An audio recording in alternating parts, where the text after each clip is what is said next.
고린도후서 9장 6절로 10절까지의 말씀을 합독하여 읽도록 하겠습니다. 고린도후서 9장 6절에서 10절까지의 말씀을 합독하여 읽도록 하겠습니다. 시작. 이것이 곧 적게 심는 자는 적게 거두고 많이 심는 자는 많이 거둔다 하는 말이로다. 각각 그 마음에 정한 대로 할 것이요 인색함으로나 억지로 하지 말지니 하나님은 즐겨내는 자를 사랑하시느니라. 하나님이 능히 모든 은혜를 너희에게 넘치게 하시나니 이는 너희로 모든 일에 항상 모든 것이 넉넉하여 모든 착한 일을 넘치게 하게 하려 하심이라. 기록된 바 그가 흩어 가난한 자들에게 주었으니 그의 의가 영원토록 있으리라 함과 같으니라.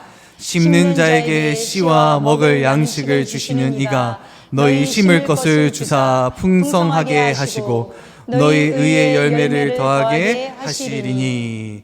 아멘. 자리에 앉으시겠습니다. 제가 기도하고 말씀을 이어 증거하도록 하겠습니다. 하나님 아버지, 이 시간 고린도후서 9장의 말씀을 통하여 하나님의 말씀을 듣기 원합니다. 전하는 이나 듣는 이나 하나님의 말씀을 온전히 받아 듣게 하시고 받아들여 하나님의 말씀을 가지고 한 주간 살아갈 수 있는 세임과 성령 충만을 입는 시간 되게 하여 주옵소서. 살아계신 예수님의 이름으로 기도드립니다. 아멘. 우리 교회는 지금 현재 남원주 300용사를 모집 중에 있는데요. 그래서 지난주까지 해서 열심히 300용사를 모집 중에 있습니다 라고 해서 신청하신 분도 계시고 신청하려고 기도하고 계시는 분도 계세요.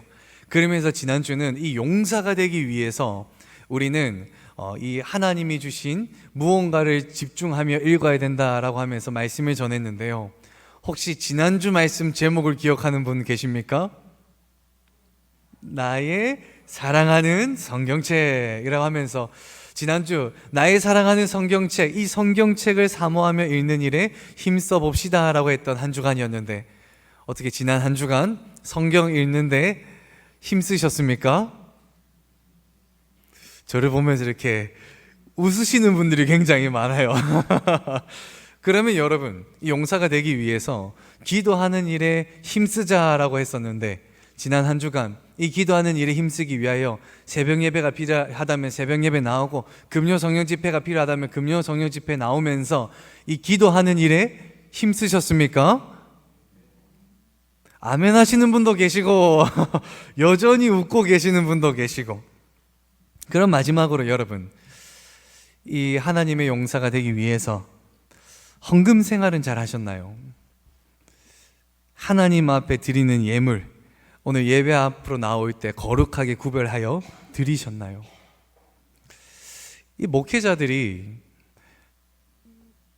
말씀 읽으세요, 기도하세요, 주일 성수하세요까지는 웃으면서 이야기를 잘해요. 그러나 예물, 헌금이라는 단어가 나오면 사실 전하는 저도 부담스럽고 듣는 여러분도 부담스러워요. 왜 부담스럽느냐?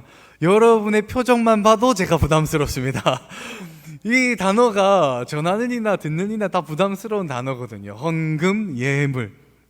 그런데요, 제가 말씀을 전한 이 강단의 자리는요, 사람을 만족시키기 위한 자리가 아니라 하나님을 만족시키기 위한 자리, 하나님을 기쁘시게 하는 자리, 하나님의 말씀이 선포되어야 되는 자리가 이 자리거든요. 저는 이 자리에서 하나님의 말씀을 선포하기 위해서, 전하기 위해서 매일같이 말씀을 묵상하고 연구하고 실천하며 이 말씀을 이 강단에서 온전히 선포하여 우리 남원주 침례교회가 하나님 말씀에 풍성히 거하는 것, 이것이 저에게 맡겨준 사명이자 소명이거든요. 그래서 이 소명받은 목회자는요, 여기서 말씀 전하는 목회자는요, 이 하나님의 말씀을 편식 없이 골고루 전해야 되는 사명이 있어요. 편식해서 목사가 말씀을 전하면 여러분의 신앙이 편협적으로 자라게 돼요. 한쪽으로만 자라게 된다고요. 그래서 이 골고루 전해야 되는 이 사명에 순종하여 1년에 한 번 이 예물에 관한 말씀을 전하는 것이 저의 철학이자 사명인데요. 그 예물에 대한 말씀 전하는 날이 언제인 줄 아십니까? 오늘입니다. 1년 중 한 번밖에 없는 오늘, 사실 1부 때 1년 중 한 번밖에 없는 이날에 새로 오시는 분들이 온 거예요. 그래가지고 얼마나 부담스러웠는지 몰라요. 1년 중에 한 번밖에 없는 이날 오셔가지고 얼마나 마음이 참 무거웠는지. 그러나 1년에 한 번밖에 한 번 전하는 이 말씀, 왜 하필 오늘 내가 와가지고 딱 걸려가지고 이렇게 부담스러운가 라고 생각하지 마시고 1년에 한 번 듣는 이 귀한 하나님의 말씀을 부담이 아닌 부름으로 생각하며 은혜로 받으시기를 주님의 이름으로 축원합니다. 제가 어릴 때 교회를 갈 때요, 초등학교 때 교회를 갈 때면 항상 어머니가 저에게 주셨던 것이 기억이 납니다. 어머니는 항상 금요일이 되면 은행에 가셔가지고 이제 신권으로 이렇게 새로운 화폐로 이제 바꿔가지고 이 1,000원짜리 국권이지만 빳빳한 국권을 성경책에 딱 끼워주시면서 지퍼를 잠그면서 교회 갈 때까지 잊어버리지 말고 헌금해라고 하면서 어릴 때부터 이 헌금하는 습관과 교육을 시켜주셨거든요. 중학교 되니까 용돈을 주시더군요. 용돈에 11조 하는 거 어렵지 않았어요? 고등학교 용돈 주시더군요. 11조 하는 거 어렵지 않았어요. 근데 제가요, 수능을 치고, 우리 여기 수험생들도 있지만 제가 수능을 딱 치고 난 이후에 제가 돈 버는 게 얼마나 어려운지 알아야 된다, 남자는 그걸 알아야 된다 해가지고 제가 일용직에 갔거든요. 일용직에 가가지고 새벽 4시에 아버지는 새벽기도 가시고 저는 일용직에 돈 벌러 가가지고 돈을 벌러 가는데요, 그때 하루 일당이 얼마냐면 하루 일당이 5만 원이에요. 그래가지고 아파트 짓는데 그 1층부터 8층까지 벽돌인가 뭔가 페인트 이거 나르는데 하루 종일 날라야 되거든요. 하루 종일 1층부터 8층까지 날라야 돼요. 그렇게 날라서 받는 돈이 얼마냐? 5만 원인데 여기서 중요합니다. 이 일을 주선해주는 그 사무소에서 몇 퍼센트 가느냐? 10% 갑니다. 그리고 그 일하는 곳까지 가야 되잖아요. 버스 타고 안 갑니다. 그래서 차를 타고 가기 때문에 차를 몰고 온 분에게 또 5천 원을 줘야 돼요. 그럼 얼마나 남습니까? 5만 원을 받아도 4만 원밖에 안 남는 거예요. 근데 여기서 11조를 떼고 나면은 3만 5천 원 남는 거예요. 이게 5만 원이 4만 원까지는 마음이 요동이 크게 치지 않아요. 근데 5만 원이 3만 5천 원이 되잖아요. 거기다 감사원금을 더 한다고 생각하면 이 마음이 요동칩니다. 그러면서 이상하게 아까워요. 그러면서 내 수입은 4만 원이니까 4천 원만 하면 되지 않나, 저 혼자 막 타협을 하기 시작하거든요. 이런 질문요, 저뿐만이 아닐 겁니다. 여러분도 한 번쯤은 다 경험해 보셨을 거예요. 그러면서 우리가 마음에 뭐라고 생각하느냐? 우리가 예수 그리스도, 율법의 완성되신 예수 그리스도를 믿었으니까 이제 율법은 다 사라진 것이 아니냐, 그래서 율법도 이 마음에 맞춰서 지키면 된다라고 생각하기도 합니다. 여러분에게 한번 물어보고 싶네요. 이 11조는 율법일까요? 아닐까요? 우리가 여기서 정확하게 짚고 넘어가야 되는 부분이 한 가지 있는데요, 우리가 흔히 알고 있는 이 11조 율법은요, 이 모세 때부터 시작된 거거든요. 출애굽을 한 모세가 창출 레민신 그 말씀들을 적으면서 이 모세 오경을 가지고 이스라엘 백성들에게 우리가 이제 이스라엘 백성으로서 민족이고 나라가 되었으니 하나님의 말씀을 법으로 지키자라고 하면서 율법을 공포할 때 그 율법 중에 하나가 11조였거든요. 우리 민수기 18장 21절 함께 봅니다. 제가 있습니다. 내가 이스라엘의 11조를 레위 자손에게 기업으로 다 주어서, 신명기 14장 22절에 이렇게 이야기하고 있죠. 너는 마땅히 매년 토지 소산의 11조를 드리라. 우리는 여기서 모세가 이야기했던 것처럼 10의 1을 드리는 것, 이 11조는 모세의 말씀으로부터 시작된, 모세 때부터 시작된 율법이라고 생각을 합니다. 그리고 이 11조는 모세의 율법으로만 생각을 하고 있죠. 그런데요, 모세가 11조를 율법으로 시작한 건 맞아요. 그런데 모세가 11조를 율법으로 시작하기도 전에 10의 1을 드리는 걸 먼저 시작한 사람이 있었거든요. 그 사람의 이름이 무엇이었느냐? 아브람이었습니다. 아브람. 창세기 14장 20절 우리 같이 한번 읽어봅니다. 시작. 너희 대적을 내 손에 붙이신 지극히 높이신 하나님을 찬송할지로다 하매 아브람이 그 얻은 것에서 10분의 1을 멜기세덱에게 주었더라. 아브람이 하나님께 감사하여 하나님을 높이며 자신이 받은 10의 1을 구별하여 하나님의 제사장인 멜기세덱에게 주었단 말이죠. 아브람이 율법으로 이 10의 1을 하나님께 드렸습니까? 아니거든요. 믿음으로 감사하여 믿음의 11조를 하나님 앞에 올려드린 거죠. 모세는 율법의 11조를 시작했고 아브람은 믿음의 11조를 시작한 거예요. 근데 우리는 율법의 11조만 기억을 하죠. 하지만 이 11조는 언제부터 시작된 겁니까? 아브람 때에서부터. 근데 그 아브람 때가 언제입니까? 이스라엘 역사의 시작이자 하나님의 택함 받은 민족 이스라엘의 그 모든 시작되는 그 시작점에서부터 시작된 것이 11조다. 아브람이요, 이 믿음의 11조를 드리니까 하나님이 그를 어떻게 축복해 주십니까? 아브람에서 아브라함이라는 이름을 새롭게 주시고 택함 받은 사람에서 이제는 하나님과 언약을 맺은 사람이 되는 큰 축복을 받게 된 것이죠. 예수님도요, 이 마태복음에서 바리새인들을 책망할 때 뭐라고 책망하시냐면 마태복음 23장 23절 같이 읽어봅니다. 시작. 화 있을진저 의식하는 서기관들과 바리새인들이여 너희가 박하와 회향과 근체의 11조는 드리되 율법에 더 중한 바 정의와 긍휼과 믿음은 버렸도다. 그러나 이것도 행하고 저것도 버리지 말아야 할지니라. 예수님이 바리새인들을 책망하면서 너희가 11조는 드리지만 믿음은 버렸도다라고 이야기하고 있어요. 그러면서 이들을 책망하고 계시거든요. 너희가 어찌 믿음을 버리느냐? 근데 예수님은 이 상황에서요, 너희는 11조보다도 믿음을 더 회복해야 될 찐이라라고 말씀하지 않으세요. 예수님은 뭐라고 말씀하시느냐? 그러나 이것도 행하고 저것도 버리지 말아야 할지니라 라고 이야기하면서 11조를 하는 것도 믿음으로 드리는 것도 두 개 다 양자택일이 아닌 두 개 모두 다 버리지 않고 지켜야 한다라고 말씀하시는 겁니다.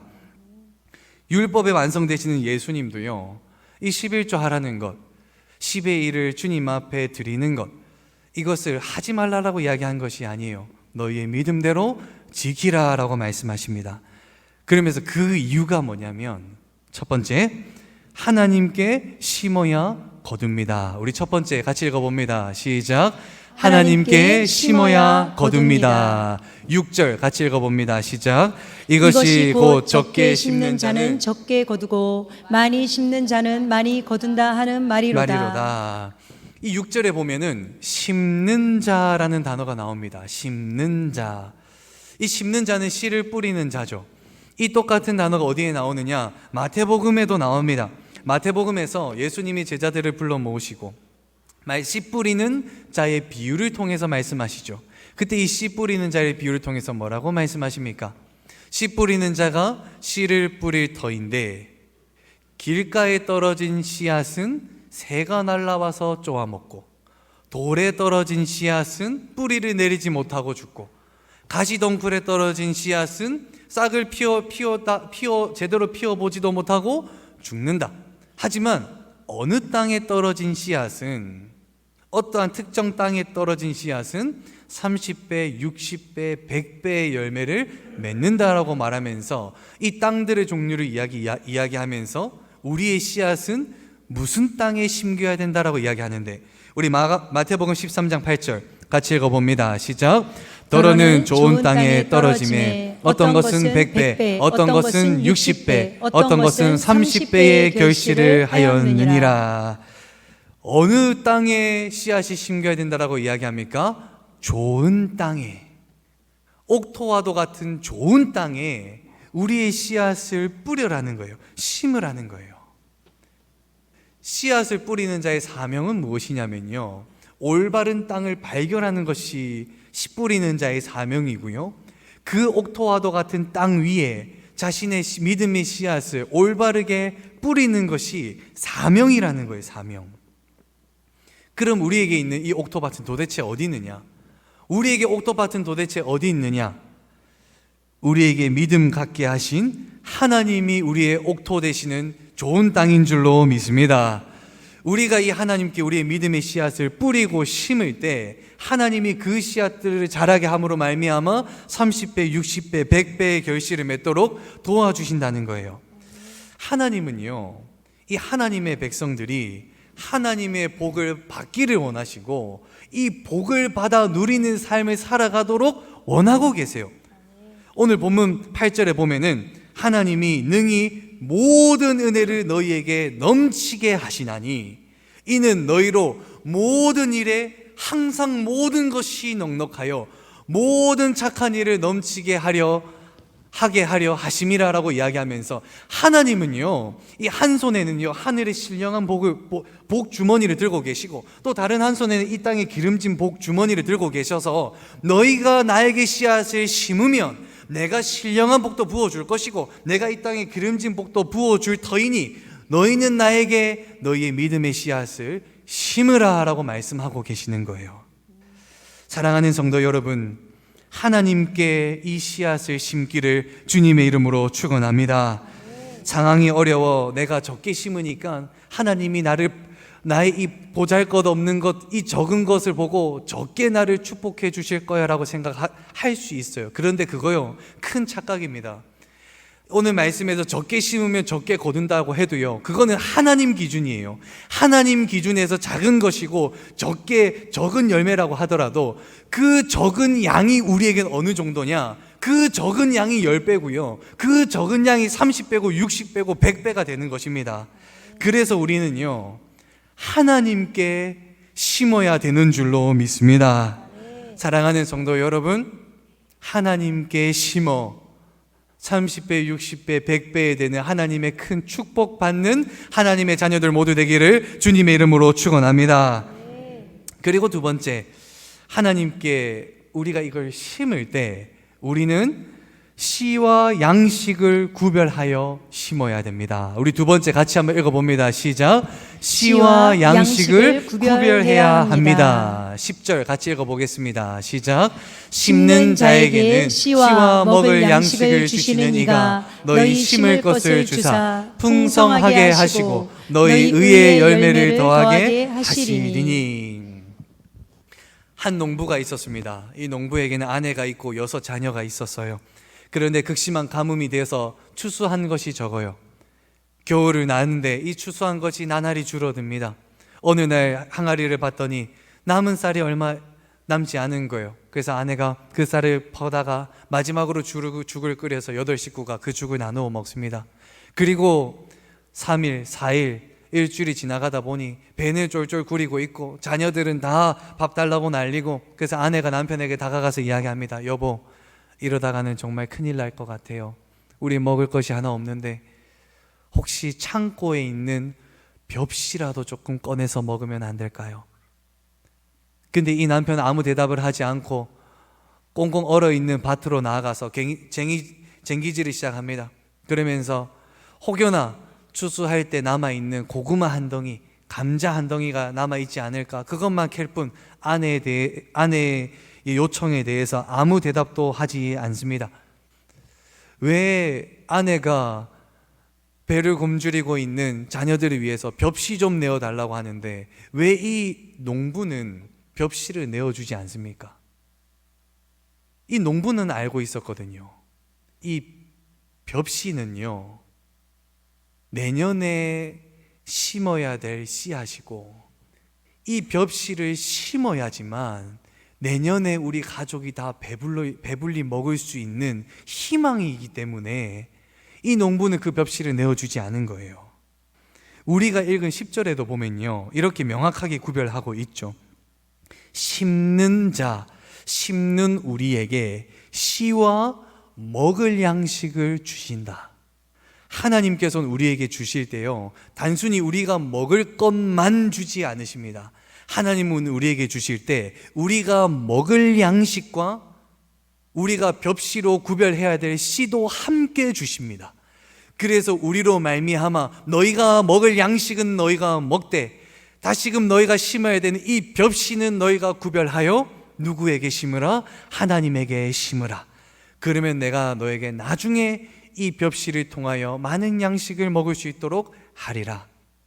먹을 양식과 씨앗의 다른 점은요, 먹을 양식은 지금 우리가 먹는 양식입니다. 하지만 이 씨는요, 나중에 우리가 먹을 양식이거든요. 지금 아무리 배고프고 힘들고 어렵고 고난이 있다고 해도 지금 먹을 이 양식을 넘어 나중에 먹을 우리의 양식마저도 먹어서는 안 된다라는 거예요. 제가 이전에 유학 생활을 떠날 때요, 사실 저는 이렇게 길게 유학을 가려고 했던 건 아니었어요. 그래가지고 저는 비자를 받을 때 몇 년 받은 줄 아십니까? 1년밖에 안 받았어요. 왜? 1년 있다가 돌아온다 해가지고. 그러니까 재정도 준비를 했을 때 1년 미국 생활할 정도의 재정만 가지고 갔거든요. 근데 거기 가니 소명을 받은 거예요. 그래서 편입을 해서 다른 주로 이동해서 신학교를 다니기 시작을 하는데 이 재정이 넉넉치가 않은 거예요. 처음에는 재정을 1년 정도만 생활할 걸 예상했기 때문에 2년, 3년 될 만큼의 재정이 없었던 거예요. 그래가지고 아버지께서 매달 저에게 50만 원을 보내주셨는데요, 50만 원을 보내주면 이것을 환전하잖아요. 그러면 50만 원의 가치가 45만 원밖에 안 돼요. 450달러. 근데 그 450달러 중에 기숙사비를 얼마 내느냐? 200달러를 냅니다. 그러면 저에게 남은 돈이 250달러, 25만 원 정도밖에 남지 않은 거예요. 그럼 25만 원 가지고 필요한 책도 사고 옷, 먹는 거, 씻는 거, 머리 자르는 거, 모든 생활을 25만 원으로 해야 되는 거예요. 그래서 제가 계산을 해보니까 하루에 식비를 얼마 쓸 수 있느냐? 2,000원 쓸 수 있더라고요. 하루에 식비를 2,000원 이상 쓰면 오버인 거예요. 그래가지고 학교에 있는 그 급식 해주는 데 갔더니 급식 해주는 그 샐러드가 얼마였느냐? 7,000원이었거든요. 저는 이 감당할 수가 없는 거예요. 그래가지고 제가 고민하다가 어딜 갔느냐? H마트 갑니다. H마트, 한인마트인데 요 마트에 가면 뭐가 있냐면 유통기한이 다 된 음식들이 있어요. 유통기한이 거의 다 된 음식들을 1달러에 팔아요. 딱 1,000원에 파는 거죠. 그래가지고 이 마트에 가가지고 유통기한이 거의 다 된 음식들만 골라 담는 거예요. 골라 담으면 뭐가 있냐면 라면이 많습니다. 라면이 많고 그 다음으로 뭐가 많냐면 오뚜기 3분 카레, 하이라이스, 오므라이스, 요게 정말 많거든요. 유통기한 얼마 남지 않아요. 그걸 다 쓸어다 가지고 오면 그거 가지고 먹는 거예요. 제가 그때 카레를 얼마나 많이 먹었냐면요, 한국 와서 제 돈 주고 카레 사 먹은 적이 없습니다. 그때 평생 먹을 카레 다 먹어가지고. 그런데 하루는 그 H마트 가가지고 카트에다가 나 라면을 딱 담고 있는데 어느 한 분이 저를 딱 쳐다보는 거예요. 어느 어머니 뻘 되는 한 아주머니께서 저를 보면서 쳐다보고 있는 거예요. 제가 내가 뭐 훔쳐갈 사람은 아닌데 왜 나를 이렇게 보시나 해가지고 카트를 여기서 빼가지고 저로 가져갔죠. 가져가가지고 또 오뚜기 3분 카레를 담고 있는데 계속 저를 보고 계시는 거예요. 그래가지고 한테 와가지고 저기 학생 이러는 거예요. 그래서 제가 네 이러니까 유학생이야? 이래. 네 유학생인데요. 언제 왔어요? 온 지가 얼마 안 됐어요. 아 근데 뭐 라면밖에 안 사네. 이래가지고 제가 라면이 제일 맛있어서요. 이래. 그러면 물어보더군요. 쌀은 이러더라고요. 쌀은 가지고 아유 제가 아직 뭐 온 지가 얼마 안 돼가지고요. 이러니까 그럼 밥솥은 그러니까 제가 밥솥도 아직 뭐 온 지가 얼마 안 돼가지고요.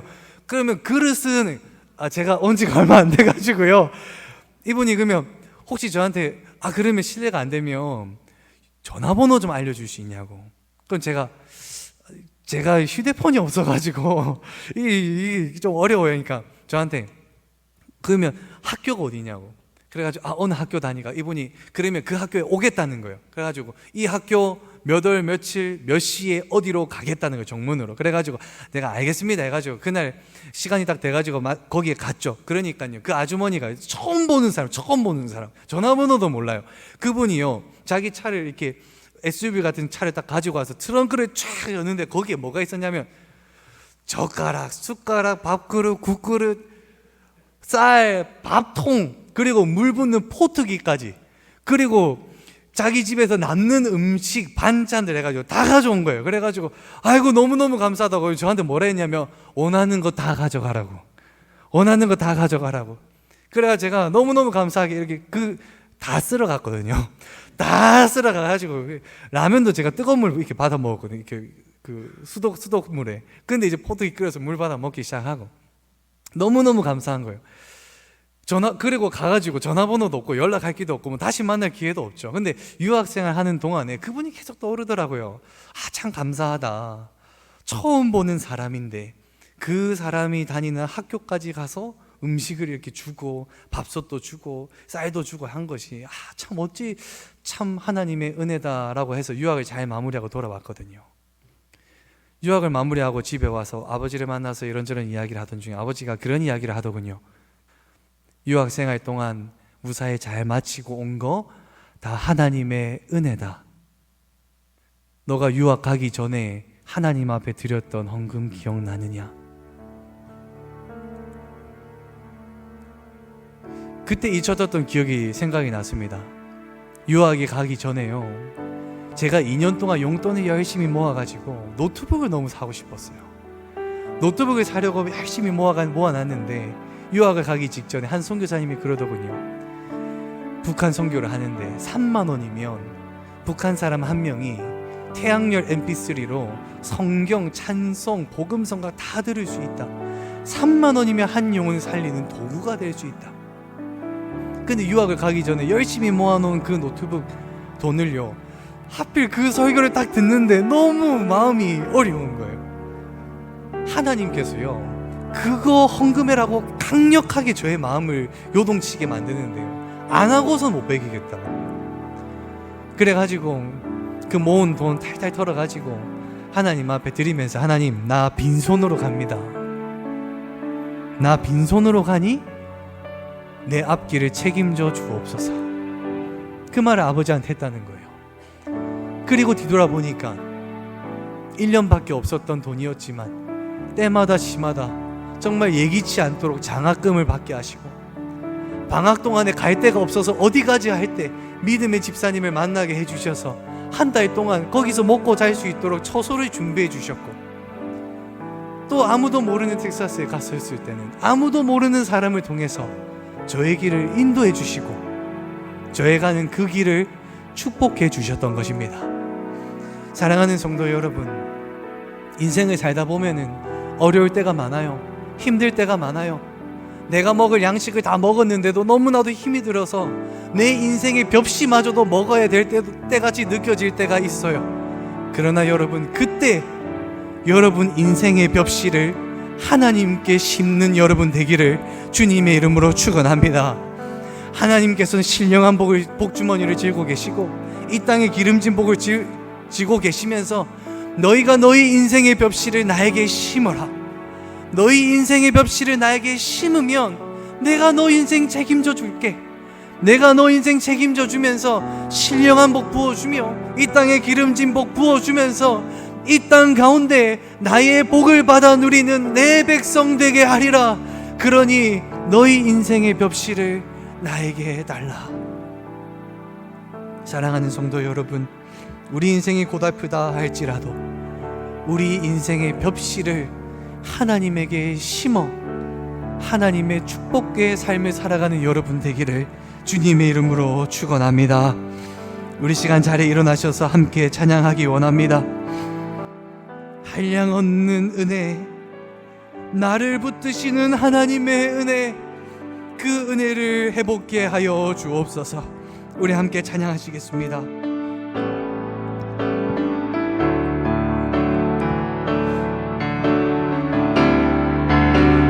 한량 없는 은혜, 갚을 길 없는 은혜, 내 삶을 애워싸는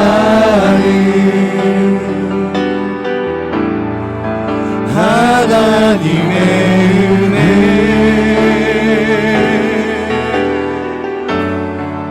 나 주저함 없이 그 땅을 밟은 곳, 나를 붙드시는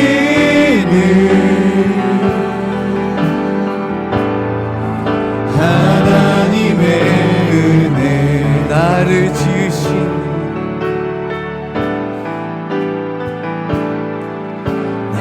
지으시니라 하나님 나를 부르시니라 하나님 나를 보내시니도 하나님 나의 나 된 것은 다 하나님 은혜 나의 달려갈 길 다가도록 나의 마지막 꿈 다도록